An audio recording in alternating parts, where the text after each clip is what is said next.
Friends, welcome to maths U channel. Maths U channel पे सभी viewers का स्वागत करता हूँ। दोस्तों, आज के इस वीडियो में थोड़ा सा हम क्वार्टर 1 में मार्केट किस तरह से बिहेव करेगा और जो लास्ट जो हमारा मंथ था अप्रैल मंथ में हमें एक ब्लॉकबस्टर रैली देखने को मिलेगी, जहाँ से निफ्टी ने 7,511 से सीधा ऊपर जाते हुए 9,800 को भी क्रॉस कर लिया। तो इतनी बड़ी रैली आने के पीछे क्या कारण है, उसके भी हम थोड़ा सा एनालिसिस करने की कोशिश करेंगे। दोस्तों, वीडियो शुरू करने से पहले मैं आपको एक रिक्वेस्ट करना चाहूँगा, अगर आप मेरे चैनल पर नए हैं तो please please please subscribe my channel maths UE, जहाँ नॉलेज है सुप्रीम। तो दोस्तों, चलते हैं एक प्रेजेंटेशन की तरफ।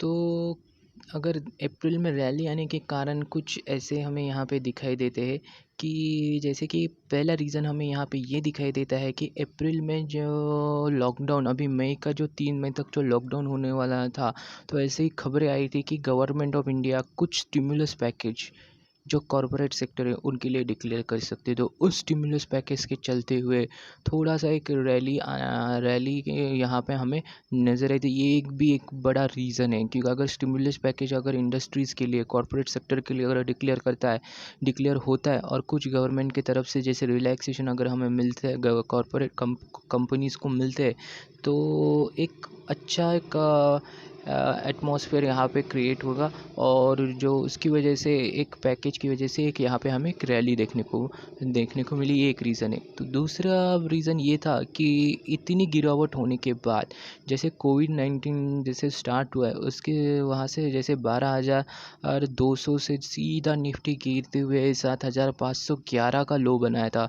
तो इतनी बड़ी गिरावट के बाद एक बाउंस बैक आना तो बिल्कुल भी तय था। पर लेकिन इस बाउंस बैक आने के पीछे ये रीज़न था, क्योंकि मार्केट ने जो क्वार्टर 4 में के जो रिज़ल्ट थे, जो स्टॉक्स के प्राइस थे, उसको ऑलरेडी यहाँ पे क्या कर लिया है, एडजस्ट कर लिया। उसको ऑलरेडी इसने क्या कर लिया है, डिस्काउंट कर लिया है। तो ये भी एक रीज़न था, क्योंकि इसके रीज़न्स ये था क्योंकि क्वार्टर 4 में अगर देखा जाए तो हमारे फाइनेंशियल ईयर का मार्च क्वार्टर एक लास्ट मंथ था, और देखा जाए तो नेशन वाइज जो लॉकडाउन डिक्लेयर किया है वो था 25 मार्च से।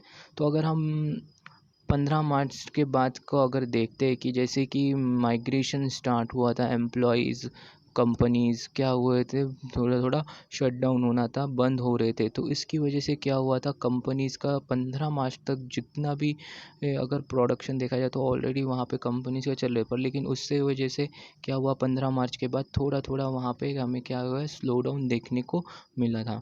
पर लेकिन अगर एक पूरे फाइनेंशियल ईयर सिर्फ 15 दिन ही थे जहाँ पे हमें लॉकडाउन देखने को मिला था। तो उसकी वजह से मार्केट ने ऑलरेडी जो क्वार्टर 4 के जो प्राइसेस थे ऑलरेडी उसको क्या कर लिया है, एडजस्ट कर चुका है। अगर आपने अभी तक भी प्रॉफिट बुकिंग नहीं किया तो आप अपने प्रॉफिट, अगर आपका ट्रेड प्रॉफिटेबल है तो स्टैगर वे में आप प्रॉफिट क्या कर सकते हो, इसको बुक कर सकते हो। और आने वाले दिनों में हमें और भी स्टॉक मार्केट जो हमारे इकोनॉमी के जो फंडामेंटल है वो काफ़ी वीक नज़र आ रहे हैं, तो और भी हमें नीचे जाने के हमें चांसेस मिले। एक और ऐसी खबर आई थी, यूएस के ने जो कोविड-19 के वैक्सीन के लिए उन्होंने ट्रायल किया था, जो ह्यूमन के ऊपर जो ट्रायल हुआ था, उस ट्रायल के जो रिज़ल्ट्स थे वो कुछ अच्छे रिज़ल्ट्स आए थे।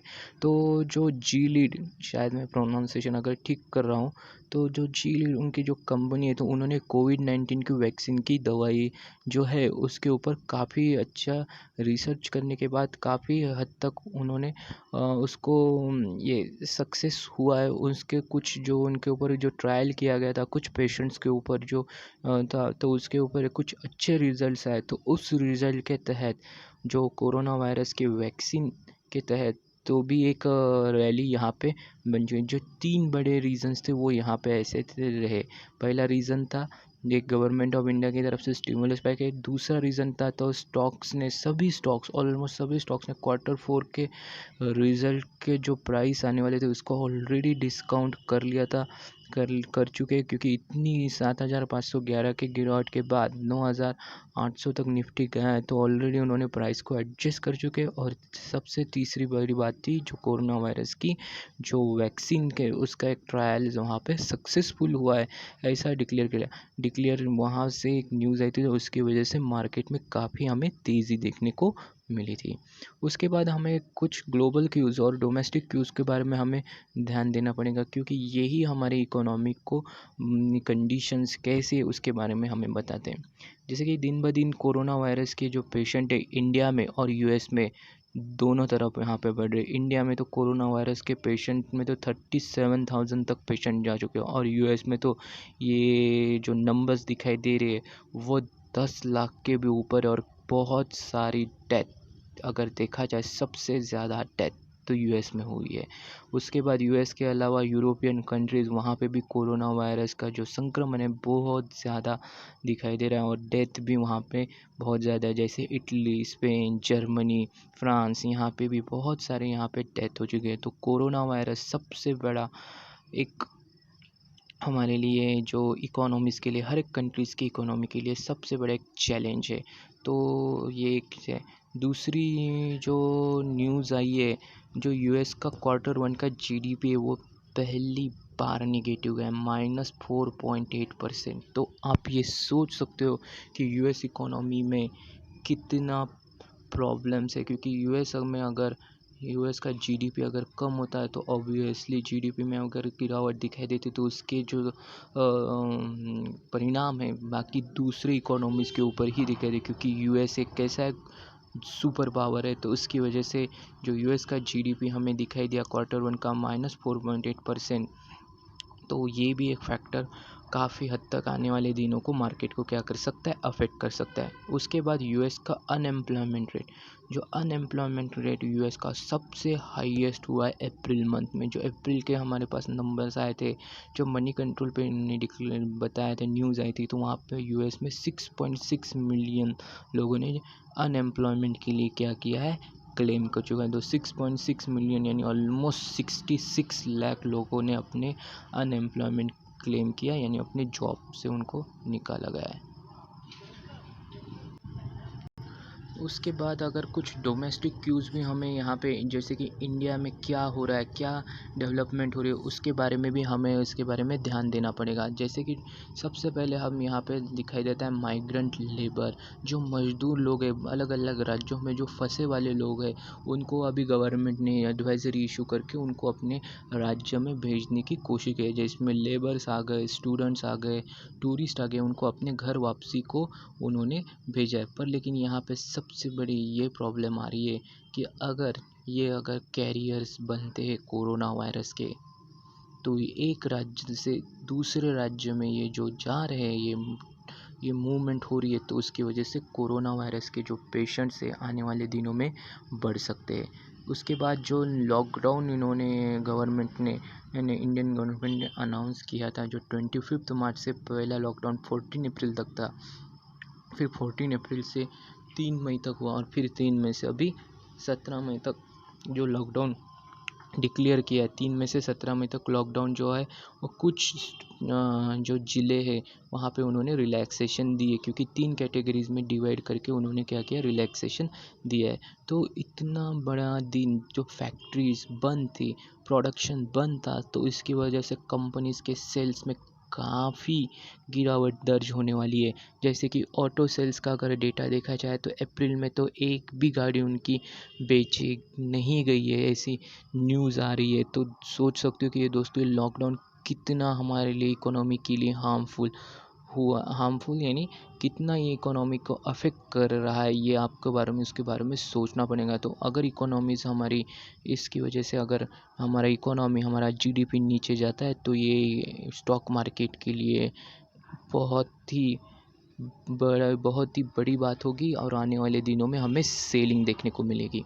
उसके बाद Q4 के प्राइस को मार्केट ने ऑलरेडी Q4 के जो रिजल्ट्स आने वाले हैं उनके हर एक स्टॉक के प्राइस को ऑलरेडी एडजस्ट कर चुका है। तो यहाँ से इसके बाद अभी तो ज़्यादा मूव हमें निफ्टी में हमें नहीं दिखाई देती है। अभी जो 9800 के ऊपर निफ्टी ट्रेड हो रहा है, तो अभी हमें इतना ज़्यादा ऊपर निफ्टी भागते हुए नहीं दिखाई देगा। दूसरी बात, अगर किसी भी इकोनॉमी को अगर हमें समझना है, तो उनके जो कोर सेक्टर होते हैं उसका जो डेटा गवर्नमेंट हर महीने रिलीज़ करती है, तो उसका एक हमें व्यू मिलता है कि इकोनॉमी आने वाले दिनों में किस तरह से परफॉर्म करने वाली है उसके बारे में भी हमें पता चलता है। जैसे कि इंडिया के 8 कोर सेक्टर्स जैसे आते हैं, जिसमें कोल आता है, रिफाइनरीज आती है, इलेक्ट्रिसिटी आती है, सीमेंट आता है, उसके बाद अलग अलग ऐसे सेक्टर्स थे। उसका जो मार्च का जो डेटा रिलीज है वहाँ पे तो बहुत बड़ा फॉल वहाँ पे देखने को मिला है कि जो कोर सेक्टर जो होते उसमें जो कॉन्ट्रैक्शन हुआ है वो -6.47% है। तो इकोनॉमी जो हमारी है, इकोनॉमी की कंडीशन काफ़ी ख़राब है। तो इसके चलते आने वाले दिनों में हमें और भी सेलिंग देखने को मिल सकती है। दूसरी बात एक और डेटा जो रिलीज़ किया है, जो अप्रैल के लास्ट में रिलीज़ हुआ है, तो जीएसटी का कलेक्शन 28,000 करोड़ के ऊपर क्या है, वो 28,000 करोड़ से नीचे जा चुका है। यानी अगर हम पिछले मार्च के साथ या पिछले महीने के साथ अगर पिछले ईयर ऑन ईयर बेसिस के ऊपर अगर हम कंपेयर करते तो वो भी कलेक्शन वो क्या ऐसे जा चुका है, नीचे जा चुका है। कोर सेक्टर वो भी उसका डेटा भी हमें यहाँ पे इंडिकेट कर रहा है, वो माइनस इंडिकेट। जीएसटी का कलेक्शन वो भी नीचे जा रहा है, लॉकडाउन की वजह से प्रोडक्शन बंद है। तो ये सब फैक्टर्स हमें ये इंडिकेट करते हैं कि आने वाले दिनों में हमें मार्केट में काफ़ी सेलिंग देखने को मिल सकती है। जो हमने मार्च की सीरीज़ में जो हमने सेलिंग देखने को मिली उतनी इंटेंसिफाई होगी या नहीं होगी इसके बारे में तो हम कुछ नहीं कह सकते, पर लेकिन हाँ, सेलिंग हमें बिल्कुल देखने को मिलेगी।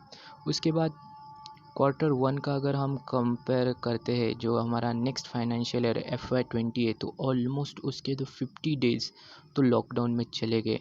वहाँ पे एक तो प्रोडक्शन बहुत ही कम था या फिर ना के बराबर प्रोडक्शन था। अगर इसेंशियल सर्विसेज को अगर हम छोड़ देते तो आप देखो 15 दिन के अगर लॉकडाउन में इतना सारा अफेक्ट रिज़ल्ट जो Q4 के हमें रिज़ल्ट देखने को मिला, इतना सारा अफेक्ट हो सकता है। तो 50 डेज़ अगर नो प्रोडक्शन विथ और लिमिटेड प्रोडक्शन अगर होता है तो Q1 कितना ख़राब होने वाला है, तो इसके बारे में आप सोच सकते हो। तो Q1 इज़ वर्सली अफेक्टेड रहने वाला है, उसके इम्पैक्ट है लॉकडाउन। दूसरी बात, अगर कंपनीज़ के पास प्रोडक्शन कम हो चुका है, सेल्स कम हो चुकी है, तो इसका असर जॉब कटिंग के ऊपर देखने को मिलेगा। इंडिया में अनएम्प्लॉयमेंट का इशू अभी जैसे कि अनएम्प्लॉयमेंट का इशू बढ़ने के बहुत ज़्यादा चांस है, तो लोग अपनी जॉब खो सकते हैं, क्योंकि सभी मज़दूर लोग या सभी जो काम करने वाले एम्प्लॉयज़ है अभी घर पे हैं।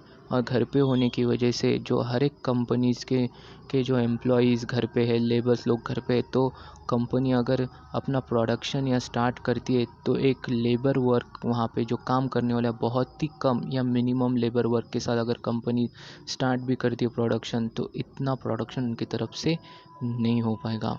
और सबसे इंटरेस्टिंग सीनियरियो ऐसा डेवलप हो रहा है, जहाँ इंडस्ट्रीज़ है, बड़ी बड़ी इंडस्ट्री अगर हम देखते हैं मेट्रो सिटीज़ में, तो वो मेट्रो सिटीज़ रेड जोन में आ चुके हैं। रेड जोन में मेट्रो सिटीज़ होने की वजह से मेट्रो सिटीज़ जो रेड जोन में होने की वजह से वहाँ पे इंडस्ट्री अगर स्टार्ट भी होती है तो कितना प्रोडक्शन कर पाएगी, ये तो बहुत बड़ा एक क्वेश्चन मार्क होगा। और कितने लेबर्स वहाँ पे काम करेंगे, वहाँ पे भी बहुत सारे रूल्स गवर्नमेंट की तरफ से इशू किए, एडवाइजरीज इशू किए, सोशल डिस्टेंसिंग रखना, लेबर्स का, एम्प्लॉयज़ का स्पेशली ध्यान रखना, उन बहुत सारे नियमों को उन्होंने इश्यूज़ किए। तो उसके बारे में भी कंपनीज़ को क्या करना पड़ेगा, ध्यान रखना पड़ेगा। उसके बाद सबसे बड़ा प्रॉब्लम हमारे एग्रीकल्चर सेक्टर के लिए है। हमारा भारत देश एक कृषि प्रधान देश कहा जाता है, तो अगर हमारे कृषि प्रधान देश में सबसे इम्पोर्टेंट है कि आने वाले सीज़न में मानसून इंडिया में किस तरह से रहता है, उसके ऊपर हमारे पूरा एग्रीकल्चर सेक्टर डिपेंड है।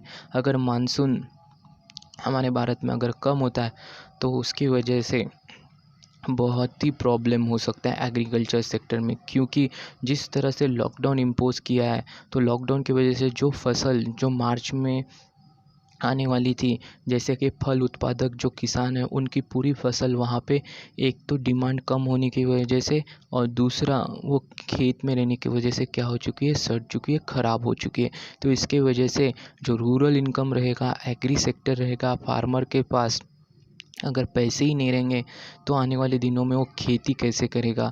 तो इसकी वजह से आने वाले दिनों में हमें बहुत ही ज़्यादा इन्फ्लेशन यानी महंगाई आने वाले दिनों में देख सकती है। उसके बाद बैंकिंग की जो एनपीए की सिचुएशन है, क्योंकि कंपनीज़ जो बंद होने की वजह से, प्रोडक्शन स्टॉप होने की वजह से जो बैंक की तरफ से उन्होंने लोन लिए वाले उनके ऊपर अगर कंपनी डिफ़ॉल्ट करती है तो वो भी उसमें भी हमें एनपीए बढ़ने के चांसेस हमें दिखाई देते हैं। तो बैंक में जो बैंकिंग के Q4 के रिज़ल्ट आने वाले हैं या Q1 का जो रिज़ल्ट आने वाले हैं, वहाँ पे एनपीए हमें फिर से बढ़ने के चांसेस दिखाई दे रहे हैं, क्योंकि इस आर्थिक संकट से उभरना के लिए हमें बहुत सारा समय लगने वाला है। तो दोस्तों, ये बहुत बड़े प्रॉब्लम्स हमारी इकोनॉमी के सामने हैं। सबसे बड़ी बात तो सभी कंट्रीज़ के सामने ये है कि सबसे पहले कोरोना वायरस के संक्रमण को रोकना। सबसे पहला प्रॉब्लम तो हमें यही है सभी कंट्रीज़ के सामने, कोरोना वायरस के संक्रमण को रोकना, और उसको रोकने के बाद इकोनॉमीज़ को ट्रैक पे लाना। ये सबसे बड़ा प्रॉब्लम, सबसे बड़ा चैलेंज हर एक कंट्रीज़ के सामने। तो इसके ऊपर हर कंट्री किस तरह से रिएक्ट करती है, ये आने वाले दिनों में देखने जैसा होगा। उसके बाद क्या आपको ध्यान देना पड़ेगा, कौन सी चीज़ों के ऊपर आपको ध्यान रखना पड़ेगा। आने वाले दिनों में ग्लोबल डेवलपमेंट किस तरह से होती है, जैसे कि अमेरिका में जो वैक्सीन का डेवलपमेंट किस तरह से रहेगा, अमेरिका में कोई स्टिमुलस पैकेज को डिक्लेयर करती है, या फिर इंडिया में जैसे कि गवर्नमेंट ऑफ इंडिया आने वाले दिनों में पैकेज डिक्लेयर करने के कॉरपोरेट सेक्टर के लिए, कंपनीज़ के लिए एक स्टिमुलस पैकेज इंडियन गवर्नमेंट क्या कर सकती है, डिक्लेयर कर सकती है, वो भी हमें देखने लायक होगा। उसके बाद चाइनाज़ का रिस्पॉन्स किस तरह से रहेगा, अपकमिंग सिचुएशन, जो दुनिया के जो समीकरण है वो बदलते जा रहे हैं। चाइना में जैसे कि जापान ने अपनी इंडस्ट्रीज़ अगर चाइना में से कहीं बाहर शिफ्ट करते तो उनके लिए अलग से पैकेज उन्होंने क्या किया है, डिक्लेयर किया है। तो China versus all the countries in the world, इनके साथ ये किस तरह से सिचुएशन इमर्ज होती है, ये हमें देखने लायक होगा। उसके बाद countries are reducing the dependency on the China, जो ऑलरेडी मैंने अभी कहा था कि जापान जो अपनी चाइनाज़ में जितनी भी कंपनीज़ है उसको किस तरह से दूसरे कंट्रीज़ में या फिर उनके खुद के कंट्रीज़ में शिफ्टिंग किस तरह से हो सकती है, उसके बारे में एक अलग से उन्होंने पैकेज डिक्लेयर किया है। तो वो भी एक काफ़ी इंटरेस्टिंग सिचुएशन हमें इंटरनेशनल जो स्तर है, अंतर्राष्ट्रीय स्तर पे देखने को मिलेगा। और सबसे बड़ी बात है हमारे Q4 के कंपनीज़ के रिज़ल्ट। आपको ये देखना पड़ेगा कि कौन सी कंपनीज़ के रिज़ल्ट फ्लैट है, कौन सी कंपनीज़ के रिज़ल्ट प्रॉफिटेबल डिक्लेयर करती है, तो यही मार्केट की डायरेक्शन डिसाइड करेंगे। क्योंकि जैसे कि अभी Q4 का जो रिलायंस इंडस्ट्रीज़ का रिज़ल्ट डिक्लेयर हुआ है कि वहाँ प्रॉफिटेबिलिटी कम हुई है, और प्रॉफिटेबिलिटी कम होने के रीज़न है जो क्रूड ऑयल के प्राइसेस में सडनली वहाँ पे ड्रॉप हो चुका है। तो क्रूड ऑयल के प्राइस में ड्रॉप होने की वजह से उनको लॉस को क्या करना पड़ेगा, सहना पड़ा। इसीलिए उनके जो कंपनीज़ का जो प्रॉफिट था वो क्या हो चुका है, कम है, और उसका इम्पैक्ट आने वाले दिनों में हमें देखने को मिलेगा। जैसे कि आप इस चीज़ों को आने वाले दिनों में किस तरह से इक्वेशन बनेंगे, इसको आप देख सकते हो। Thank you for watching my video. दोस्तों, ये अगर एनालिसिस आपको अच्छी लगती है तो इसे लाइक कीजिए, अपने दोस्तों के साथ शेयर कीजिए। Thank you for watching my video.